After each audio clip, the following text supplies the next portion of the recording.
Welcome to be bright channel. आज की इस वीडियो में हम नाइन्थ क्लास फिजिक्स के chapter number 6 work and energy के एक्सरसाइज एमसीक्यूज़ को विद कॉन्सेप्ट मार्क करेंगे। सबसे पहले एमसीक्यूज़ की स्टेटमेंट को रीड करते हैं। The work done will be zero when the angle between the force and the distance is. अब यहाँ पर वो कहता है कि वर्क डन जो है वो कब ज़ीरो होगा, कि जब एंगल जो है वो फोर्स और डिस्टेंस के दरमियान कितना हो। तो ऑप्शन ए है 45 डिग्री, ऑप्शन बी हमारे पास है 60 डिग्री, और ऑप्शन सी हमारे पास है 90 डिग्री, और ऑप्शन डी हमारे पास है 180 डिग्री। तो इसके लिए सोल्यूशन मैं आपको थोड़ा सा दिखा देता हूँ जिससे आपको समझने में आसानी होगी। इसके सोल्यूशन से पहले हम वर्क डन का जो टॉपिक हमारे पास गिवन है पेज नंबर 120 पर, उससे हम थोड़ा सा समझ लेते हैं इसको, ताकि हमें सोल्यूशन की तरफ जाने से पहले जो है वो अच्छे से पहले इस चीज़ का जो है वो बैकग्राउंड नॉलेज होना चाहिए। वो कहता है कि when a force and displacement are, displacement या डिस्टेंस इंटरचेंजेबल टर्म्स हैं, हम इनको ले सकते हैं, are not parallel then only the x component fx parallel to the displacement cause the body to move on the surface and not the y component fy। तो इसमें वो कहता है कि अगर जब फोर्स और डिस्प्लेसमेंट या डिस्टेंस अगर एक दूसरे के पैरेलल नहीं होंगी तो जो वर्क डन होगा वो सिर्फ उसकी वजह जो है वो सिर्फ उसका हॉरिजॉन्टल कंपोनेंट fx होगा। तो इस लिहाज से हम, क्योंकि यहाँ पर जो ऑप्शन हमें गिवन है, जो अभी ऑप्शन हमने देखने हैं एमसीक्यूज़ के अंदर, उसमें हमारे पास ख़ास एंगल पर जो है वो फोर्स ने लगना है। इस लिहाज से जो हम फार्मूला लेंगे वो ये लेंगे वर्क डन का। Work done is equal to F X, means के यानी जो फोर्स है वो हमारे पास हॉरिजॉन्टल एक्सिस के अलॉन्ग लग रही है, मल्टीप्लाई बाय डिस्टेंस या डिस्प्लेसमेंट। तो ये वाला फार्मूला हम इस्तेमाल करेंगे सोल्यूशन के लिए। तो अब मैं सोल्यूशन आपको दिखा देता हूँ। अब ये सोल्यूशन यहाँ पर हमारे पास गिवन है। अब वर्क डन जो है वो बराबर है हमारे पास F X multiply by S, यानी हॉरिजॉन्टल कंपोनेंट, जैसे कि मैंने आपको पहले इससे पहले बताया है। तो अब यहाँ पर work done is equal to होगा एफ कॉस थीटा, क्योंकि हॉरिजॉन्टल एक्सिस के अलॉन्ग जब हम लेते हैं तो हमारे पास जो ट्रिग्नोमेट्रिक रेशियो जो हम इस्तेमाल करते हैं वो कॉस का हम इस्तेमाल करते हैं, cos theta multiply by distance. अब यहाँ पर अगर बाकी एंगल आप चेक करेंगे तो उससे वैल्यू जो है वो ज़ीरो नहीं होगी। सिर्फ हम 90 को जब इसमें हम रखेंगे तो cos 90 जो है वो ज़ीरो हो जाता है। तो इसलिए सारी इक्वेशन जो है वो ज़ीरो हो जाएगी। तो वर्क डन जो है वो हमारे पास ज़ीरो हो जाएगा। तो इसलिए जो इसका राइट ऑप्शन हमारे पास होगा वो 90 डिग्री होगा। सी ऑप्शन को जो है वो आप मार्क करेंगे। उसके बाद सेकेंड एमसीक्यू की स्टेटमेंट को रीड करते हैं। If the direction of motion of the force is perpendicular to the direction of motion of body then the work done will be. अब ये एमसीक्यूज़ जो है ये भी ऊपर वाले एमसीक्यूज़ के साथ ही रिलेट करता है। इसमें वो कहता है कि जो direction of motion of force है वो परपेंडिकुलर है किस चीज़ के, कि जिस डायरेक्शन में, लेट्स सपोज कि हम इस बॉडी को जो है वो इस डायरेक्शन में जो है वो टुवर्ड्स राइट जो है वो मूव करवाना चाहते हैं, इससे वर्क डन करवाना चाहते हैं। और अगर जो फोर्स और जो डायरेक्शन ऑफ मूवमेंट है इनके दरमियान अगर जो वो एक दूसरे के वो परपेंडिकुलर हों या 90 डिग्री एंगल हो तो वर्क क्या होगा, तो वर्क जो है वो हमारे पास क्या होगा, ज़ीरो होगा। तो आप यहाँ पर ज़ीरो को मार्क करेंगे। ऑप्शन सी हमारे पास यहाँ पर राइट आंसर होगा। उसके बाद थर्ड एमसीक्यूज हमारे पास है। If the velocity of a body becomes double then its kinetic energy will. इसमें यहाँ पर वो कहता है कि अगर किसी बॉडी की जो वेलोसिटी है उसको डबल कर दिया जाए तो उसकी काइनेटिक एनर्जी पर क्या असर पड़ेगा, तो इसकी काइनेटिक एनर्जी में क्या तब्दीली आएगी। तो जब भी इस तरह के एमसीक्यूज़ आपके बोर्ड एग्ज़ाम्स में या किसी टेस्ट में अगर आते हैं तो फौरी तौर पर आप जो है उसके फार्मूले की तरफ आप जाया करें। अब इस एमसीक्यूज़ का सलूशन जो है वो यहाँ पर दिया गया है। स्टेटमेंट के मुताबिक पहले तो हमने काइनेटिक एनर्जी का जो है फार्मूला हमने यहाँ पर लिख दिया है, हाफ mv²। अब यहाँ पर कंडीशन हमारे पास ये है कि वेलोसिटी को जो है वो डबल कर दिया गया है, 2 टाइम्स कर दिया गया है। तो हम यहाँ पर सिर्फ वेलोसिटी की वैल्यू जो है उसको 2 टाइम्स कर देंगे, यानी 2 से मल्टीप्लाई कर देंगे।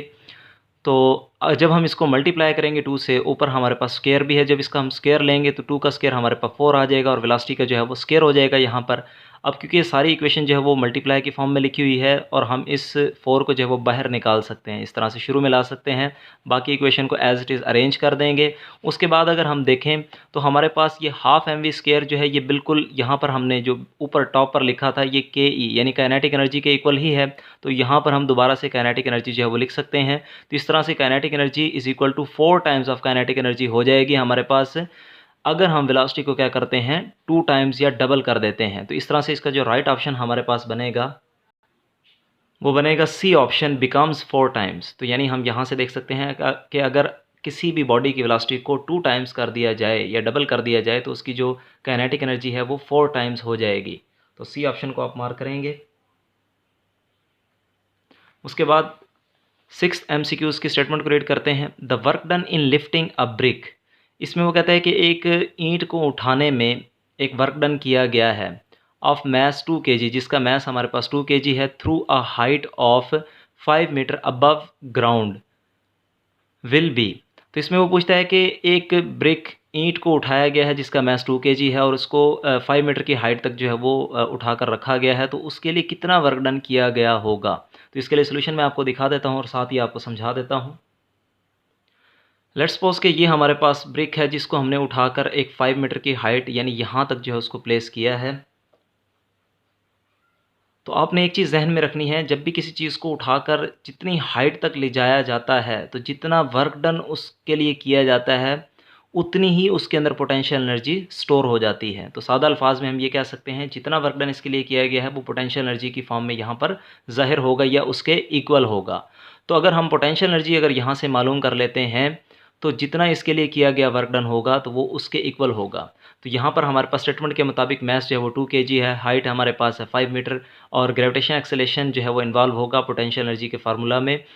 तो उसके लिए हमने यहाँ पर वैल्यू लिख ली है 10 मीटर पर सेकंड स्क्वायर। तो पोटेंशियल एनर्जी जो है वो इक्वल टू है हमारे पास वर्क डन के, जैसे कि मैंने यहाँ पर आपको एक्सप्लेन किया है। तो अब पोटेंशियल एनर्जी का जो फार्मूला हमारे पास है वो mgh है। m की जगह पर हमने मैस की वैल्यू लिख दी, g की जगह ग्रेविटेशन एक्सेलेरेशन और h हमारे पास जितनी हाइट उसने कवर की है उनको मैंने यहाँ पर लिख दिया है। यूनिट यहाँ पर मैंने मेंशन नहीं किए। उसके बाद पोटेंशियल एनर्जी हमारे पास कितनी आएगी और वो इक्वल होगी किसके, वर्क डन के।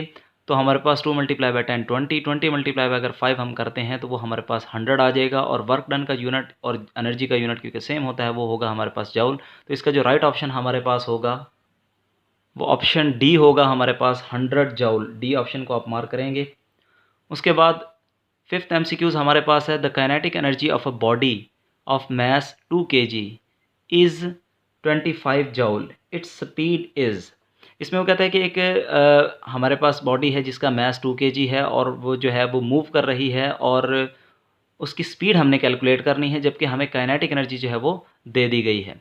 तो काइनेटिक एनर्जी भी हमारे पास है और मैस जो है वो हमें बता दिया गया है और हमसे ये कहा गया है कि आप उसकी स्पीड बताएं। तो इसके लिए सोल्यूशन जो है वो करना होगा, वो मैं आपको समझाता हूँ। अब इसका सोल्यूशन यहाँ पर मैंने किया है। काइनेटिक एनर्जी जो है वो हमारे पास 25 जूल है, मैस हमारे पास 2 kg, वेलोसिटी हमने मालूम करनी है। काइनेटिक एनर्जी का फार्मूला जैसे कि ऊपर जो हमने न्यूमेरिकल सॉल्व किया था उसमें भी हमने यहाँ पर काइनेटिक एनर्जी के फार्मूला को यूज़ किया था। इसके मुताबिक हम यहाँ पर इसको सॉल्व करेंगे। Kinetic energy is equal to हमारे पास होता है हाफ mv²। तो काइनेटिक एनर्जी की जगह पर उसकी वैल्यू को लिख दिया हमने 1/2 फार्मूले का और उसके बाद मैस हमारे पास है जी 2 kg और वेलोसिटी का जो है वो स्क्वायर हम यहाँ पर लिखेंगे। तो अब उसके बाद क्योंकि 2 जो है वो 2 से कैंसिल हो जाएगा, इक्वेशन को सिंपल करने के लिए हमने इसको कैंसिल कर दिया। उसके बाद v² इज इक्वल टू हमारे पास 25 होगा। तो हम अगर बोथ साइड स्क्वायर रूट लेंगे तो उससे क्या होगा कि जो है वो स्क्वायर जो है वो अंडर रूट से कैंसिल हो जाएगा स्क्वायर रूट से, और इधर जो है 25 का जो स्क्वायर रूट हमारे पास आएगा वो 5 आएगा। और क्योंकि ये वेलोसिटी है तो इसका यूनिट हमारे पास मीटर पर सेकेंड में होगा। तो इसका जो राइट ऑप्शन हमारे पास होगा वो होगा ऑप्शन ए 5 मीटर पर सेकेंड। उसके बाद क्वेश्चन नंबर 6 हमारे पास है, उसकी MCQs की स्टेटमेंट को रीड करते हैं। Which one of the following converts light energy into electrical energy. तो ऑप्शन ए हमारे पास इलेक्ट्रिक बल्ब, ऑप्शन बी हमारे पास इलेक्ट्रिक जनरेटर, ऑप्शन सी हमारे पास है फोटो सेल और ऑप्शन डी हमारे पास है इलेक्ट्रिक सेल। तो इसमें मैं आपको बताता चलूँ जो हमारे पास ऑप्शन सी है वो इसका राइट ऑप्शन होगा, क्योंकि जो फोटो सेल होता है या इसको सोलर सेल कहा जाता है, ये डायरेक्टली जो है वो सन की जो लाइट एनर्जी है उसको इलेक्ट्रिकल एनर्जी के अंदर कन्वर्ट करता है। इससे जो इस चैप्टर के प्रीवियस टॉपिक्स के अंदर आपने ज़रूर पढ़ा होगा इसके बारे में। उसके बाद 7th MCQs हमारे पास है when a body is lifted through a height h the work done on it appears in the form of its. अच्छा, ये MCQs के अंदर वो ये कहता है कि जब एक बॉडी को किसी यानी ग्राउंड लेवल से या कहीं से उठाकर उसको h हाइट तक उसको जब रखा जाता है, कि किसी भी हाइट तक रखा जाता है, तो वर्क डन जो है वो किस फॉर्म में अपेयर होता है। तो इस हवाले से मैंने अभी आपको एक MCQs के सोल्यूशन में मैंने आपको बताया था, जैसे कि यहाँ पर ये वो डायग्राम है। जैसे मैंने आपको बताया था कि अगर कोई भी बॉडी को उठाकर जितनी हाइट पर रखा जाता है तो वो वर्क डन जो है वो पोटेंशियल एनर्जी की फॉर्म में जो है वो ज़ाहिर होता है या उसके इक्वल होता है। तो यहाँ पर जो इसका राइट ऑप्शन हमारे पास होगा वो बी ऑप्शन को आप मार्क करेंगे, पोटेंशियल। एनर्जी। उसके बाद 8th MCQs हमारे पास है, the energy stored in coal is. वो कहता है कि जो कोयला हमारे पास होता है उसके अंदर एनर्जी किस फॉर्म में स्टोर होती है, हीट एनर्जी की फॉर्म में, काइनेटिक एनर्जी की फॉर्म में, केमिकल एनर्जी की फॉर्म में, या डी हमारे पास है न्यूक्लियर एनर्जी की फॉर्म में। तो बेसिकली जो कोयला हमारे पास है, ये कोल है, वो एक फॉसल फ्यूल है और ये एक ऑर्गेनिक सब्सटेंस है और इसमें जो एनर्जी स्टोर होती है वो केमिकल एनर्जी की फॉर्म में स्टोर होती है। तो सी ऑप्शन जो है वो इसका राइट आंसर होगा, इसको आप मार्क करेंगे। उसके बाद 9 MCQs हमारे पास है, the energy stored in a dam is. वो कहता है कि एक जो डैम होता है, जैसे कि हाइड्रो इलेक्ट्रिक डैम है, उनके अंदर जो एनर्जी स्टोर होती है, जो वाटर रनिंग जो डाउन द स्ट्रीम नीचे की तरफ आ रहा होता है, उसके अंदर जो एनर्जी स्टोर होती है वो किस फॉर्म में होती है। ए हमारे पास इलेक्ट्रिक एनर्जी, बी हमारे पास है पोटेंशियल एनर्जी, सी हमारे पास है काइनेटिक एनर्जी और डी हमारे पास है थर्मल एनर्जी। क्योंकि डैम वगैरह के अंदर जो है वो पानी को एक हाइट के अंदर जो है वो स्टोर किया जाता है। यहाँ पर जो है वो बैरियर्स होते हैं, गेट्स होते हैं और यहाँ पर ऊपर जो है एक रेजरवायर होता है, यहाँ पर पानी को स्टोर किया गया होता है जो किसी हाइट के ऊपर होता है। तो किसी भी बॉडी की जो उसमें मौजूद एनर्जी किसी हाइट के लिहाज से या उसकी पोजीशन के लिहाज से जब उसमें स्टोर होती है तो वो हमेशा जो है वो पोटेंशियल एनर्जी की फॉर्म में उसके अंदर स्टोर होती है। तो राइट ऑप्शन जो इसका होगा वो बी होगा, बी को आप मार्क करेंगे। उसके बाद इस एक्सरसाइज का second last MCQs 10, in Einstein mass energy equation C is the. अब वो आइंस्टाइन मैथ एनर्जी इक्वेशन जो हमारे पास है E = E mc², इसमें वो पूछता है कि जो C है हमारे पास ये किसके इक्वल होता है। तो ये मैं आपको वैसे ही बता देता हूँ। E = mc² के अंदर जो C हमारे पास है वो स्पीड ऑफ लाइट को रिप्रेजेंट करता है। तो इसके लिए जो हमारे पास राइट ऑप्शन होगा वो बी ऑप्शन होगा, स्पीड ऑफ लाइट। उसके बाद लास्ट MCQs है इस चैप्टर का, rate of doing work is called. तो रेट ऑफ डूइंग वर्क जो है वो